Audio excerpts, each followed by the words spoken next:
10 years ago, this next month, Andy Lopez left his home and walked down the street, headed to an open field to play with some friends.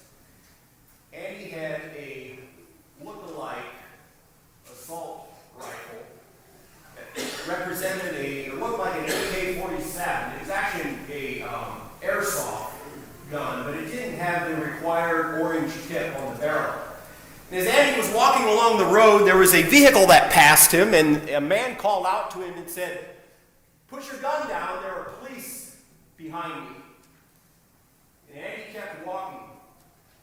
There was a police car that came up, and these two policemen saw this man with a hoodie on. They didn't realize that it was a 13-year-old boy, and they stopped their car. They turned their lights on, and they blipped their siren, and as they got out, they ordered Andy to put his gun down. And he didn't.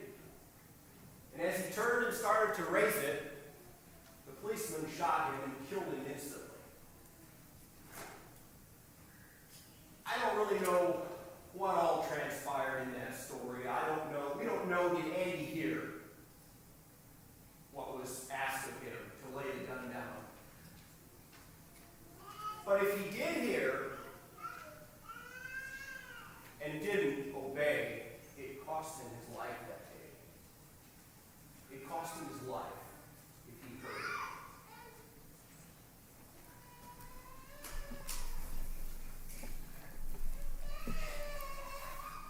I've been preaching a series of child training messages, and this morning I would like to continue that series and just to maybe remind you of some of the messages that we have looked at, or some of the topics. The first one was, why is child training important? So giving us a biblical basis for child training. The second one was fathers as leaders, giving us as fathers the responsibility to train our children, along with our wives, but we as husbands, as fathers, should take the lead in that. And then the third one was building trust in our children. If our children don't have any trust in us, it's going to be hard to lead them well. This morning's message is teaching obedience. And I feel like it's an important concept that we as parents need to have, is teaching obedience to our children. Good morning and welcome to each one of you. There are a lot of visitors here this morning, and I'm just blessed that you chose to come to Sandy Ridge this morning and worship with us. So welcome, and I hope you feel at home here with us. Vanson is preaching at youth camp out this morning, so our youth are gone. Let's bow our heads in prayer. Father in heaven, we come to you this morning. Lord, thank you for the God that you are. Lord, thank you that we can come together and worship. And Lord, this morning as we look at obedience and the requirements of obedience that you gave us in Scripture, I pray that you would give us clear minds. Help us, Lord, to have open hearts to hear. And I pray that we as parents could be encouraged, and that we could receive some truth to do well in our child training. Lord, I pray for Vanson as he preaches for the youth. Lord, I pray that you would bless their service, and may their time together bring you honor and glory. We ask this in Christ's name. Amen. Teaching obedience. Stand with me if you would, and let's read together Ephesians chapter 6, verses 1 through 4. Ephesians 6, verses 1 through 4. Let's read it together. Children, obey your parents in the Lord. Honor thy father and mother, which is the first commandment with promise, that it may be well with thee, and thou mayest live long on the earth. And ye fathers, provoke not your children to wrath, but bring them up in the nurture and admonition of the Lord. You may be seated.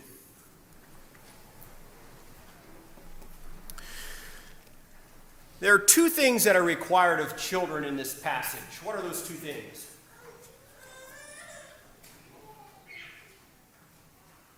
What did you say, John? Obedience? And honor, right? Obey and honor your parents. And I think that when the first one is taught, when obedience is taught, it eventually turns into honor. And as a child gets older,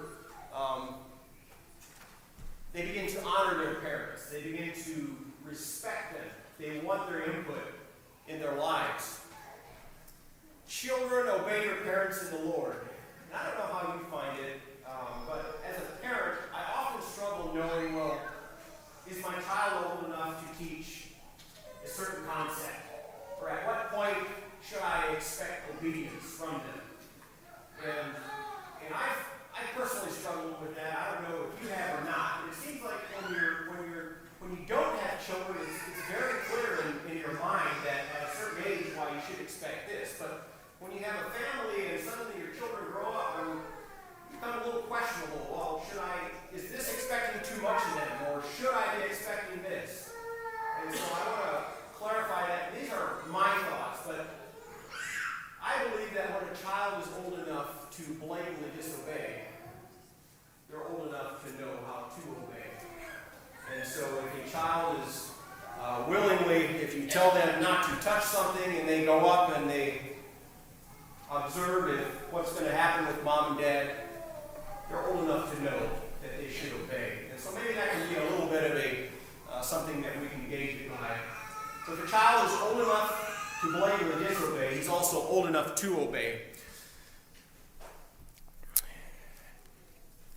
But the thing is about obedience is that in order for a child to obey something needs to be required of them, right? So if a child is not required to obey or follow through or do something, there's no test of obedience. So who is that authority? Who is the person that asks or requires something of a child? It says, children, obey your parents in the Lord. And that's probably one of the first authority structures that our children come up against as a parent. Eventually there are more authorities in a child's life. I think the first one is the parents. And we as parents should be requiring something of them. Now, the concept of authority in our culture is very different than the concept of authority in Scripture.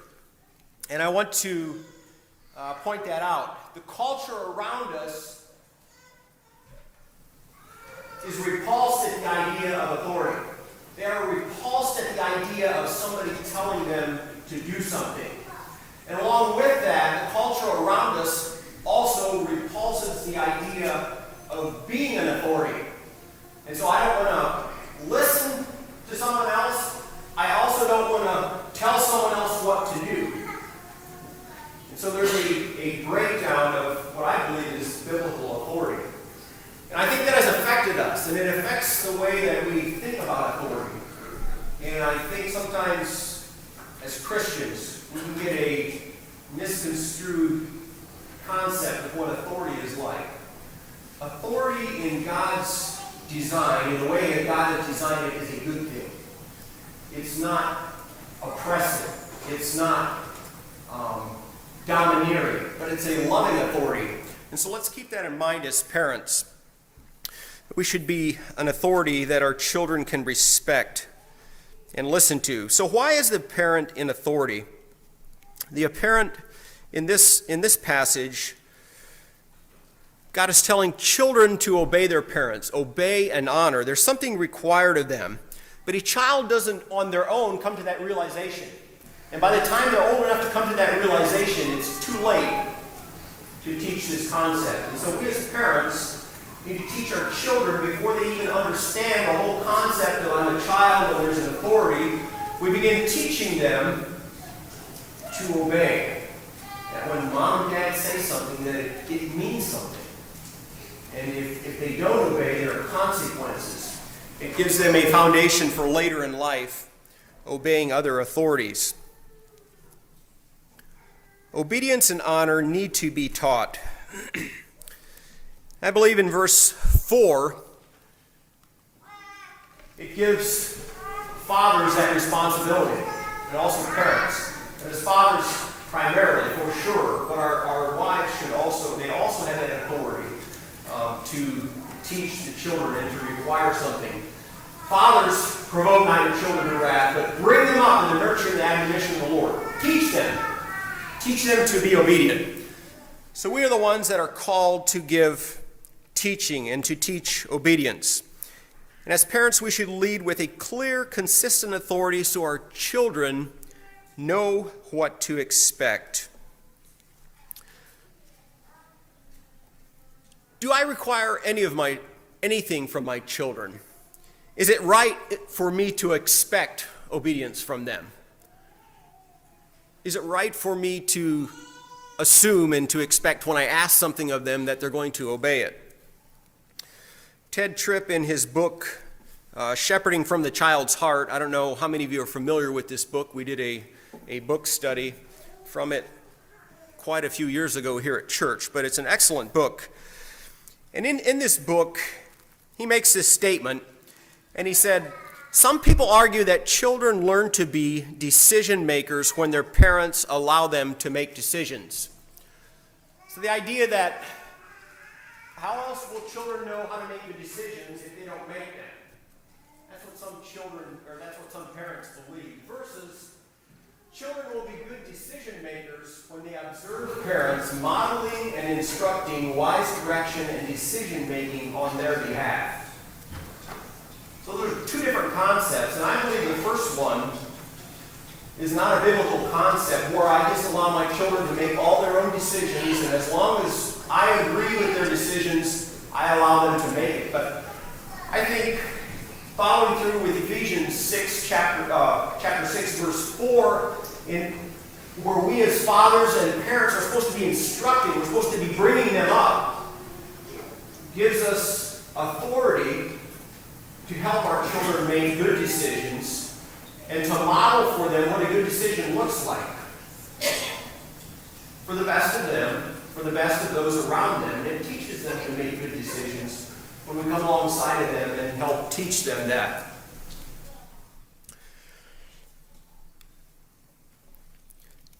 There's a passage in Proverbs chapter 6, verses 20 through 23, that talk about principles that parents teach. And it says, my son, keep thy father's commandment, and forsake not the law of thy mother. Bind them continually upon thine heart, and tie them about thy neck. When thou goest, it shall lead thee. And so it's this concept, it says to bind them continually upon thy heart, or bind them continually upon thy heart, tie them about thy neck. So they're close at hand. It's something that the children are constantly engaged with. So we teach them principles, and we keep it in front of them, and we're consistently teaching them. And it says, when thou goest, it shall lead thee. And so as our children are living their lives at a young age, they start to school, they remember those concepts that mom and dad taught them. And it leads them when they have to make a decision. It leads them and gives them direction. It says, when thou sleepest, it shall keep thee.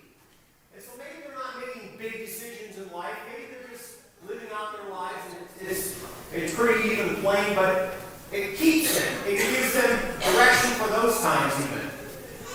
And then it says, and when thou awakest, it shall talk with thee. How many of you like to make big decisions right when you wake up? You wake up, and first thing, within the first 30 minutes of the day, you sit down and you make some big day decisions. Well, many of us don't like to do that, right? Many of us prefer to do it maybe the night before we make a decision, or after we're up for a while. Now, some of us, I tend to talk in the morning, so if I've been up for very long at all, I'm ready to engage in talking. So sometimes my wife has to say, just let me wake up a little bit, okay? But most of us don't like to make decisions right when we wake up. And we're probably not in the best frame of mind. But when we've been taught something, when there's been a principle applied in my life, and it's normal, I can make a decision out of that right when I'm waking up. And that's what this is referring to, I believe, is that when a principle has been taught to a child, when it's become a part of them, when they get in a tough situation or when there's pressures around them that suddenly they need to make a decision, that's not a good time for them to suddenly start thinking about, okay, what did mom and dad say? Now, how should I?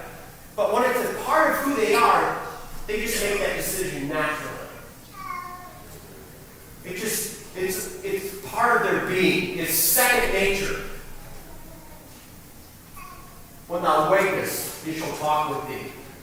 It just comes out. And then he makes these comparisons. He says, for the commandment is a lamp.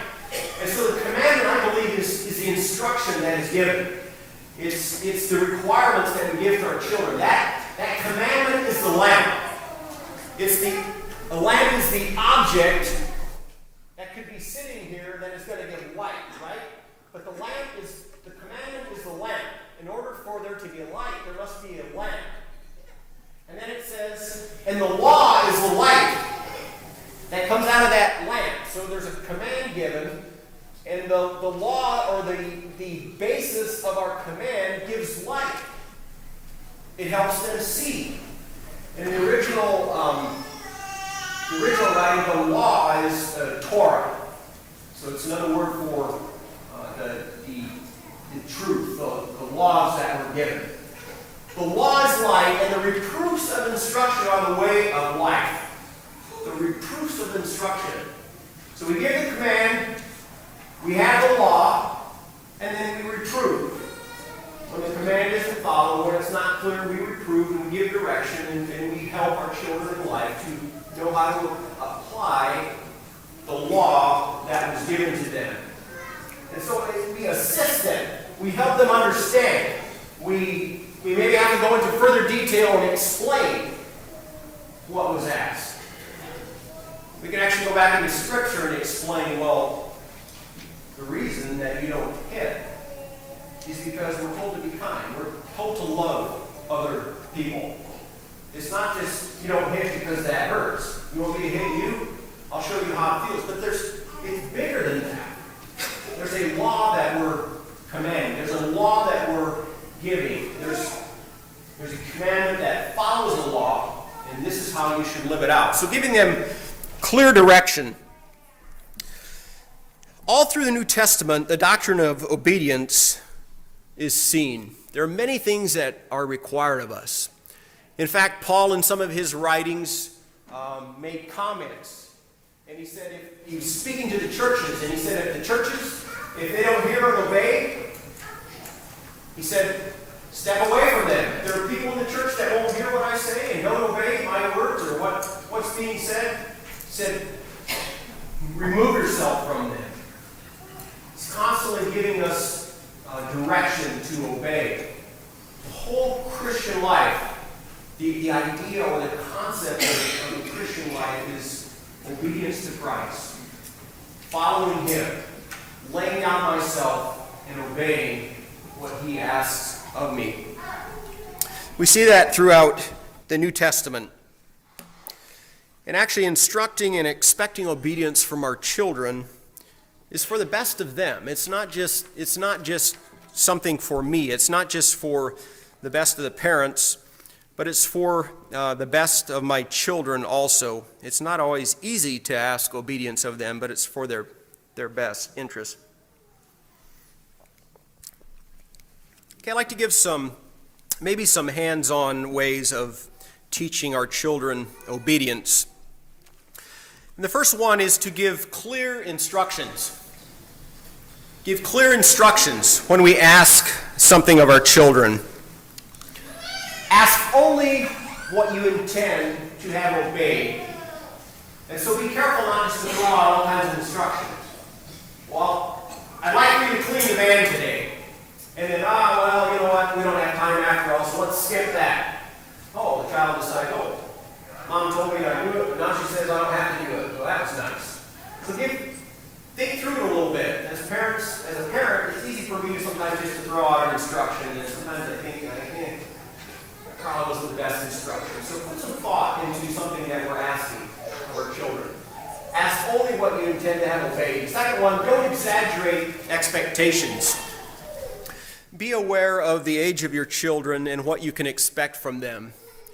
Taking my 2-year-old to a seminar that I would enjoy, or something that is required maybe for my business, and to sit there all day is probably not the best idea. It's probably not a good decision as a parent, is to take them and think that they're going to sit there for the next 6 or 8 hours. But bringing them to a church service for 45 minutes, I think that's doable. And we can expect obedience from them. So just being aware of their age and what they're able to handle, what they're able to obey. So don't exaggerate expectations. Give clear direction. Do they understand what you're asking? So when I say, would you please clean the van this afternoon? What does that mean? What does that mean to you?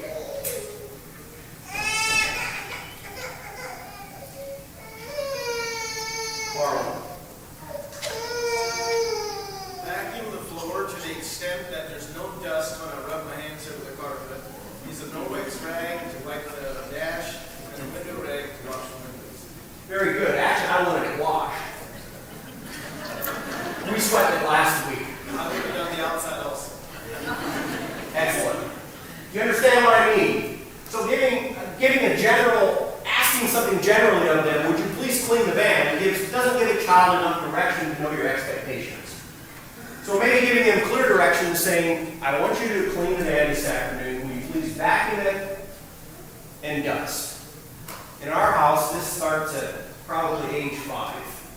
And we typically ask our children to clean the van, and I appreciate the thoroughness, Marlon. My personal expectation, and I told my wife this, I said, I want them to do it to the best of their 5-year-old ability. I'm okay if it's not spotless. But if we sweep it consistently every week, my assumption is at some point we're going to get the dirt, right? And so I'm okay if it's probably not going to be as clean as if my wife would have cleaned it, but I'm okay with that. Because I want them to learn the responsibility of doing the job and doing it well to the best of their 5-year-old abilities. And when they dust, there are times that there are some areas skipped, but as they grow older, my expectations begin to rise a little bit. And so be gracious with your children, but give them clear expectations, give them clear directions so that they know what you need. Washing the van is just an example, okay? But I think when we give clear direction, it gives them clear reason to follow through. The last one is don't threaten. And so often, it's easy to say, well, I want you to clean the van, right? And it doesn't happen. So pretty soon I think, well, now what? Oh yeah, we're going to go fishing tonight. So finally I tack on the back. Clean the van or you're not going to go fishing tonight. Well, suddenly, why, there's reason to clean the van now. Let's get the van clean, right? But that's actually threatening. It's bribing them to do it. And so be aware that we don't do that. Please obey, or this is going to happen. Let the child decide what's going to happen. You ask them to do something, and if they don't obey, there's going to be consequences. And a child soon learns how to play that game. If mom says do something and there's no threat of what's going to happen, then it doesn't mean anything. If mom puts a threat behind it, well, now she's serious. Versus if mom asks something and I don't obey, something's going to happen. And so we kind of train our children as to what they should expect and how much they should obey us.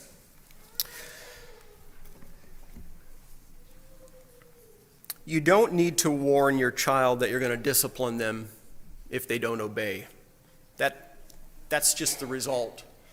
Our children should make the decision of when they get disciplined. That's when they disobey. That's automatically the decision. And we don't have to decide, well, does this warrant punishment or does it not? No, they didn't obey, so the result is there's going to be some type of punishment.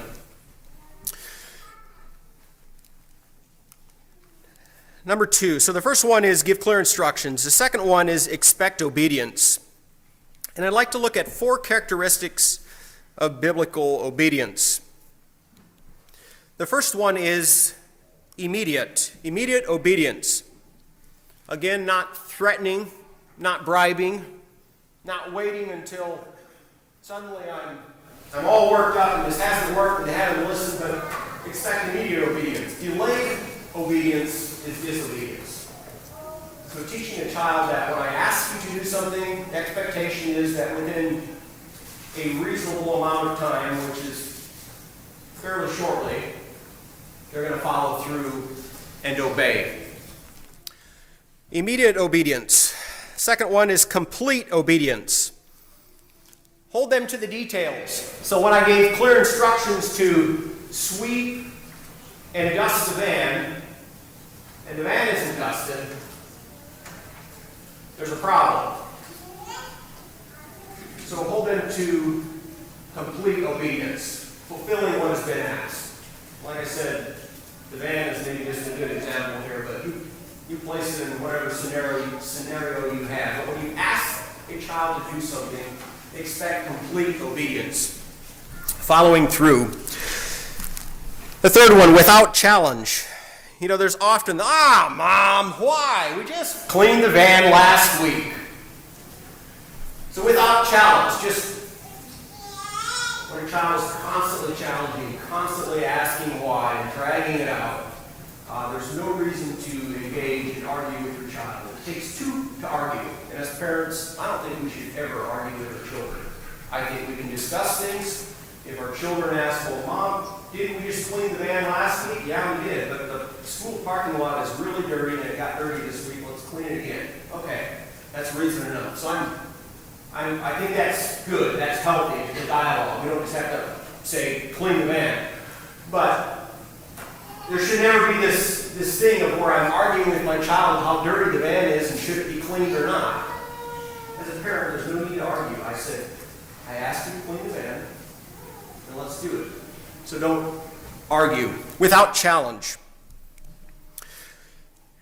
I think as children become older, we can begin to give reasons why we're asking what we're doing. And I think we should give them the reason behind what we're asking as they're able to understand that. The fourth one, without complaint. I think we've all heard the story of the boy who was, was it in church or what it was. He was standing up somewhere and the parent asked him to sit down. And he finally sits down, but he told his friend beside him, he said, I may be sitting down, but inside I'm still standing up. And so it's an attitude and something that's coming out of inside of the child that maybe even a complaining attitude. And so, fine, I'll clean the van again, even though we did it last week. But just a bad attitude is a sign of disobedience. There's a spirit inside of the child that is not willing to obey. There's not a willingness to follow through. And I think we should be aware of that as parents, and we shouldn't allow it. But we should discipline or bring them to the point where they're willingly obeying and following instructions that are given. A child at a young age needs to understand the word no. And I have a friend who's very adamant about this, and it takes time, specific time, to sit down with his children and teach them the word no and what it means. And this can be taught, again, I say, when a child begins to crawl, they're plenty old enough to know what the word no means. And sometimes when I wait to teach what no means until we're in the middle of a conflict, it's not the best time to do it. So doing it outside of conflict and taking time to teach my child what no means. And when they're that young, they don't understand the whole concept of no. But when there's some pain involved with the no, and so I snap their finger a little bit, or somehow I get their attention, they soon realize that when they're reaching for something and Dad says no, they don't understand that they can break it, and they don't understand that they can destroy it, but they understand that when Dad says no and I touch it, something's going to happen. And that's a healthy trait Now, obviously, as children get older, we go deeper and we begin to teach them the reasons behind the no. But a child that is young needs to be trained, even though they don't understand the concept of no. They can understand what no means. A disobedient child away from home is a disobedient child at home. I don't know, for myself, I've asked my wife sometimes, we'll be away from home. And suddenly it just seems like everything just falls apart. And I wonder, well, why is it just when we leave home? And the fact of the matter is it isn't always just when we leave home. But sometimes I haven't been consistent at home. And then I'm just more aware of it when I'm in public with other people. And so be aware of that. How am I doing at home? Am I consistently teaching? Am I holding them to obedience at home? And parents, we're still in the middle of this, okay? As I studied for this message, I thought, wow, we have some work to do. So hear me out. I'm not coming to you from I've got this figured out, but I'm coming to you from a father who's in the middle of this. And I understand, we get tired of it. I get weary of following through. Once I'm in bed and they come down and they've been told not to come down, now what do? Do I just send them back to bed, or do I actually get out of bed and deal with it? And so, teaching them at home. Our home should be a training ground for our children. It should be a time where they don't just get away with everything because mom and dad are busy, but they should be taught that at home we have to listen, and it's no different when we leave, when we're away from home, that we also have to listen then. Home is a training ground. Let's look at some results of disobedience. Now, results there are two different kinds of results. The one is a natural result.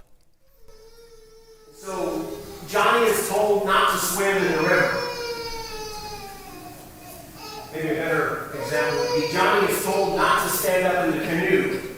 So when he stands up in the canoe and it tips over, the natural result is his clothes are wet, right? That is a natural result. So there are things that happen when children don't listen and don't obey. There are sometimes natural results, and then there are other times that they're not natural, but they are structured results. And structured results are what we as parents do to help them remember. So as I go through these, I'm going to ask if they're natural or structured, and I'd like for you to answer. The first one is selfishness. If a child doesn't learn to obey, or if they constantly disobey, they become selfish people. Is that natural or structured? Natural, right? I can guarantee if a child doesn't learn to obey, they're going to be a selfish child. I would like for you to clean the van this afternoon. I don't have time to clean the van. I want to go out and play. I'd rather do something else. The child becomes selfish because they're looking at their own interest and saying, well, what mom is asking actually isn't as important as me doing this. And so the natural result of a disobedient child is a selfish child. The second one is rebellion. Rebellion. Is this natural or is this structured?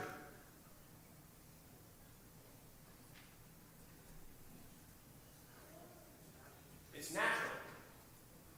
The child that's left to disobey, they make their own decisions. They decide if they want to clean the van, to what extent, they decide when, or maybe they decide, well, it doesn't need to be cleaned at all. There's a rebellion inside of them that is happening. They decided that, well, actually, mom forgot that we just swept it last week.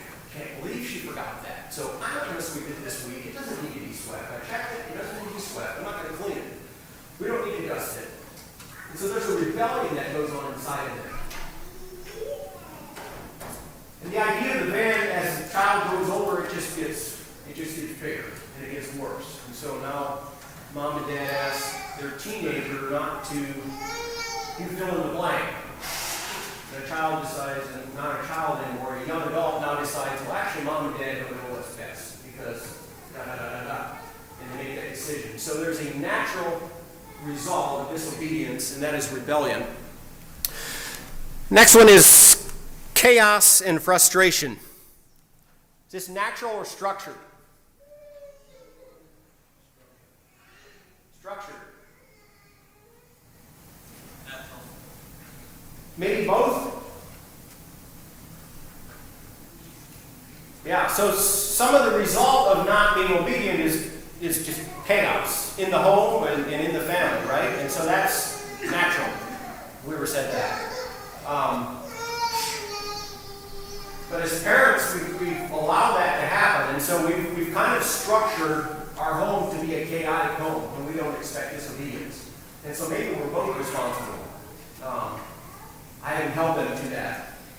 Chaos and frustration wears us down. As parents, we can become overwhelmed.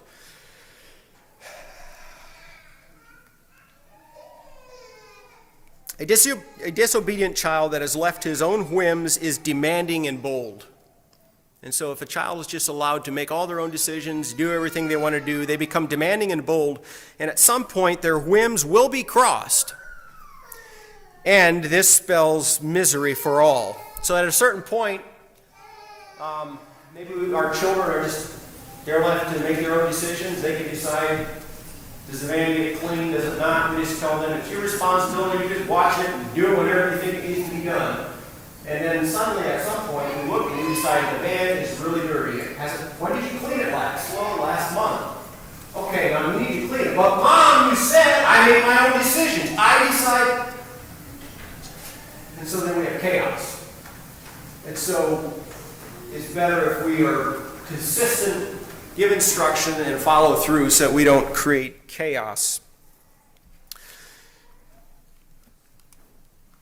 Discipline. A child that is disobedient and receives discipline from parents. Is this natural or structured? Structured. But what happens when it's consistent? In the eyes of the child, it becomes natural. That's what discipline is for. See, there are many results of disobeying that just naturally happen. But as parents, we are called to also use discipline. And that's a structured result. But our children will soon start to connect the dots that when I disobey, this is what's going to happen. A 1.5-year-old, 18-month-old will soon be able to determine that when I disobey, there's going to be discipline.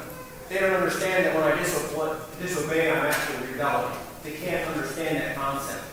But they can understand that there's going to be discipline if I disobey. So maybe both. And when we discipline, I think we need to be understanding. Were my expectations clear as a parent? One of the things that often comes up, and this is from my own personal experience, was there's always the plea, but Dad, I didn't know. And as a parent, we have to determine, is that actually truth? Or did I just not know because I chose not to think about it? Dad, I didn't know I should fill in the blank. So be aware of that as parents. And I had to go back to sometimes and say, you know what, I wasn't clear. I just said, clean the van. And I didn't give clear instructions. Okay, I understand why you didn't dust it. I didn't make it clear. This is what I was expecting. So making sure that it's clear that they understand. Also, when we discipline, correction should equal the offense. Not being overly harsh. Not disciplining past what the offense is. So some offenses may require a heavier discipline. So there may be times that we have them sit in the chair for 10 minutes, and there may be other times where it requires a longer period of sitting until they can get under control. And so that's just an example, but I'm saying be aware of what the disobedience was and how much discipline should be administered to the child. It should be equal. Proverbs 3 verses 11 and 12 says, "My son, despise not the chastening of the Lord, neither be weary of his correction. For whom the Lord loveth, he correcteth." Have you ever felt like the Lord is just correcting you? It's because he loves you. Even as a father, the son in whom he delighted. He's making that comparison for us, saying we should be aware that when God is correcting us, it's because he loves us. And then he says, just like fathers do to their children. Am I a loving parent? Do I love my child enough that I'm willing to put the effort into correcting, to hold them to obedience? Do I love them enough? Do I care for them enough? Too often I fear that we think that, well, true love and true care is not discipline. And it is. According to Scripture, it is love. In a kind, gentle, but a firm love of discipline.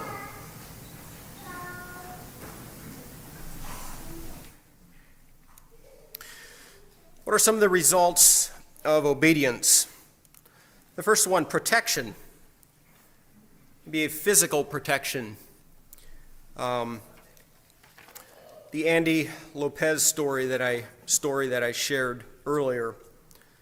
If he heard and chose not to obey, it cost him his life. And so our children at times will be protected when they learn to obey. It could save their life. If a parent sees a vehicle coming and we say, "Come to me now," and their natural response is to run the other way, it could cost a child his life. The other one is an emotional protection. As a child grows up and turns into a young adult, there's things that we ask of our children that can protect them emotionally. Sometimes physically, but often as they get older, it's more of an emotional protection or a spiritual protection even. When we require things of them, it's for their best interest that we require things of them. And we expect them to obey. Maybe they don't understand. And at that point, we have to sit down and have that conversation and explain, but still ask them to obey and expect it to be obeyed.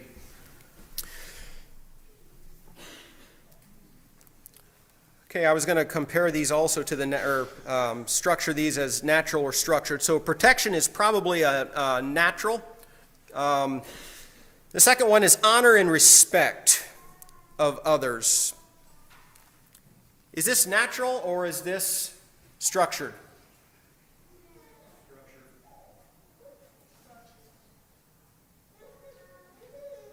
Structured. Okay? Natural. So I think I know what you were saying, Eric. If we require them to obey, then they will honor and respect. But what if they choose to obey? What happens is they naturally begin to honor and respect the people around them. Maybe they don't understand why they need to obey, but they willingly obey, and it will naturally lead them to respect other people around them and to honor other people because they honor their parents. They honor what their parents are asking of them. And there may not be exactly right or wrong there in the natural or the structure, but what happens is when we require this of our children, it leads from an external compliance to a joyful willingness. And that changes with age. So as they're younger, we expect external compliance. They need to listen whether they understand it or not. As they get older, it should switch from that to just, okay, mom and dad said it, I have to do it. When an 18-year-old has that attitude, we've missed it somewhere. But there should be a willing joyfulness to listen. Maybe asking some questions. Well, Dad, I'm curious, why are you asking me to do that? That's fine. Have some dialogue about it. But the expectation is still, you need to listen to mom and dad. So there should be a switch as they get older. Okay, praise and thanks. And I'm saying praise and thanks from parents when a child is obedient. Is that natural or is that structured? I think I have a bunch of trick questions. It's structured, right? Because it's something we do. I trust that it eventually becomes natural. And I need to work on this, friends. I don't do well at this. I think of it and I'm like, okay, now when my children do something, when they obey, I need to thank them. But it's just easy to go on, just expect them to sweep the bed. And sometimes I don't come back and give them a compliment and say, wow, you got that. I noticed there was dust up on the dash and you really cleaned that thing good. Thank you for being thorough in your work. Boy, suddenly, I want to clean the van, right? Next week for Dad. Because he noticed it made a difference. Is it natural? Do I naturally do that? Is it something that I do without thinking? I need to work on that. Last one is long life. Is that natural or is that structured? The result of obeying is a long life. Natural. Right? And where do we get that? Where do we get that? Exodus 20:12 says, honor thy father and thy mother, that thy days may be long upon the land which the Lord thy God hath given thee. Part of the Ten Commandments. It's a first commandment with promise, right?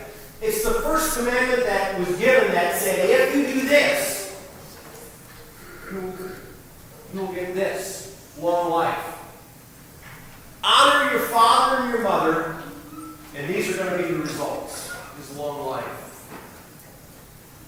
And I believe not just a long life, but a fulfilling life, a joyful life, a life that our children can enjoy when they obey and they honor. Our family enjoys going on bike rides. We enjoy biking, and we have for years. When our children were young, even before they could ride their own bike, we would take them on bike rides. And as they got older, sometimes Lenore would take the girls on, they would ride their trike while she would walk, or even biking didn't work because they couldn't keep up. But we would take them out on the road. Now, the road is a busy place to be on. It's dangerous. And one evening, our family went on a bike ride. And our oldest, Brenda, she had learned to ride a bike, and it was still a little bit weedy on the road. Okay, and so we gave them clear instructions as they were growing up, and we hate to say it, to this day, when we take our family, we're always instructing them to stay on the right side of the road, right? Preferably way over to the ditch. Don't just lollygag all over the road and over the center line. Because as parents, I know what can happen. I'm so focused on riding and I don't pay attention, right? And suddenly a vehicle comes up behind me. So we've taught our children that, and we are still in the middle of teaching them. We haven't got it all accomplished yet. But one night, our family went on a bike ride, and Brenda was able to ride her own bike, and we kept her in front of us so that we could see and we could give directions. Stay to the right. Vehicle coming, get over. And our house that we lived at was down on 30. And right when you come off of the road there, 30 is going this way, and the road comes off and makes a sharp bend. And we were coming back to our house, so all we could see was to the bridge. And from the bridge out to 30 was probably 50 or 60 yards. And we were riding, she was up ahead of us, and as we came to that bridge, I heard a truck take off from 30. And it was coming our direction. And I heard the turbo spool up. And I knew it was a diesel truck, and this person was moving. And it proceeded to come into sight. And at that point, it was noisy, it was loud, and we were hollering, "Get to the side!" And I saw my daughter at, I don't know what age, and she was, as the truck came around, it suddenly looked like the truck was going to go to the right of her. And so naturally, you would want to go to the left. But I knew that was going to be a disaster because we were on the right, and he was going to have to decide which way he's going to go.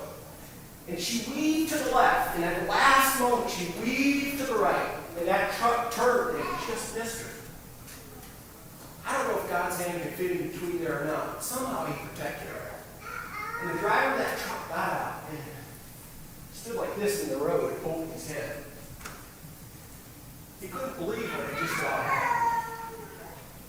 We couldn't either. And we went home, and I'll tell you what, we were pretty shook up because that close, we could have lost a child.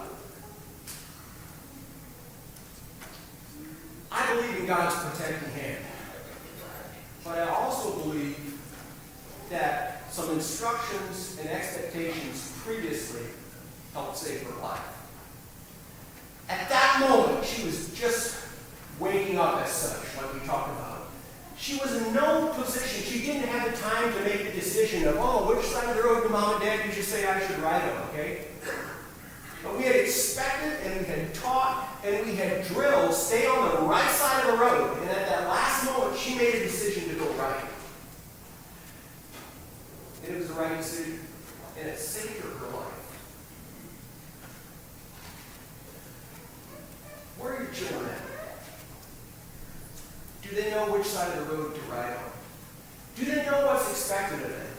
Do they know that when they're in the middle of making tough decisions, do they know when they're up against and there's pressure, do they naturally know which side of the road they need to be on? Or have you allowed them to drive all over the road because there's no vehicles coming and they can experience either side of the line? Have they been taught which side of the road to ride on? Do they know, as parents, am I doing my job to give clear direction to expect obedience? Let's kneel for prayer.